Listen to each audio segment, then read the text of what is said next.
So hi guys, finally आज खूप दिवसांनी माझा ब्लॉग तुमच्या फीडवरती आला असेल.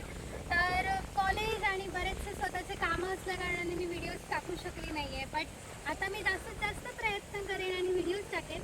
आजचा हा व्हिडिओ अशा एका ठिकाणाचा आहे जो सध्या इंस्टाग्रामवर खूप व्हायरल होत आहे. लांबून लांबून लोक इथे येत आहेत. मग म्हटलं आपणही हा अनुभव तुमच्यापर्यंत पोहोचवूयात. माझा हा प्रवास चौके गावातून चालू झाला. साधारण 25 ते 30 किलोमीटर अंतराचा हा प्रवास होता. कुंभारमाठवरून चिपी विमानतळकडे जाणाऱ्या रस्त्याकडे वळलो. तिथून देवली, परुळे, पाट असं करत आम्ही खवण्याच्या रस्त्यापर्यंत जात होतो. मध्येच हा सुंदर ब्रिज लागतो जिथून दोन्ही साईडला हिरवाई आणि खालून कर्ली नदी वाहताना दिसते. रस्ता खूपच सुंदर होता. सगळीकडे हिरवाई, शांत वातावरण आणि अजिबात गजबजलेला नाही. त्यामुळे एक वेगळीच शांतता अनुभवायला मिळते. गप्पा मारत मारत अगदी अर्ध्या तासात मी त्या ठिकाणी पोहोचले. त्या जागेला खवणे पॅराडाईज असं नाव देण्यात आलं आहे. पहिल्या नजरेतच लांबून दिसणारं दृश्य इतकं सुंदर होतं की मन अगदी भारावून गेलं. आणि म्हणूनच इंस्टाग्राम स्टोरीसाठी एक छानसा व्हिडिओ घेतला. वॉक करत करत खाली गेली. मग स्वतःवरचा कॅमेऱ्याचा फोकस बाजूला ठेवून मेन मुद्द्याकडे आली, ज्याचं शूट करायला मी आली होती. त्याचा व्हिडिओ घ्यायला सुरुवात केली.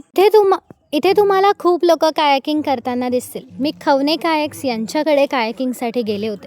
त्यांचा कॉन्टॅक्ट मी खालील डिस्क्रिप्शनमध्ये देईन. सुरुवातीला त्यांनी मला कायाकिंग कसं करायचं, काय काळजी घ्यायची याबद्दल छान मार्गदर्शन केलं. लाईफ जॅकेट दिलं, पूर्ण सेफ्टीची काळजी घेतली. आणि मग मी स्वतः बोटीत बसले. आजूबाजूला शांत कांदळवन, मध्येच नारळाची झाडं, एका बाजूला समुद्र आणि सगळीकडे फक्त निसर्गाचं सौंदर्य.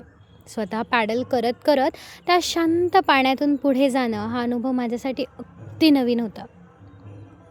कांदळवनात हरवलेले क्षण, शांततेत सापडलेला स्वतःचा स्पर्श, पाण्याच्या लाटांवर चालताना मनाला मिळाला एक वेगळाच हर्ष. शांत पाणी, निसर्गाची साथ, पॅडलच्या तालात हरवलेलं मन. आज जवळजवळ 1 तास कायाकिंग केल्यानंतर मी परत पॉईंटवर आले आणि परतीच्या प्रवासाला लागले. पण यावेळेस मनात एक वेगळीच शांतता होती. दररोजच्या धकाधकीच्या आयुष्यातून काही क्षण स्वतःसाठी काढणं आणि तेही निसर्गाच्या सानिध्यात काढणं किती सुंदर असतं हे मला आज खरं कळलं. इथे नेटवर्क नव्हतं, पण हॅपीनेस फुल ऑन होता.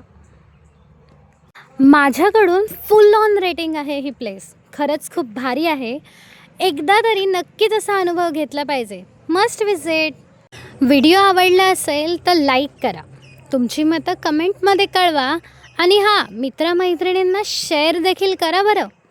आणि सबस्क्राईब करायला विसरू नका. धन्यवाद. भेटूयात पुढच्या व्लॉगमध्ये.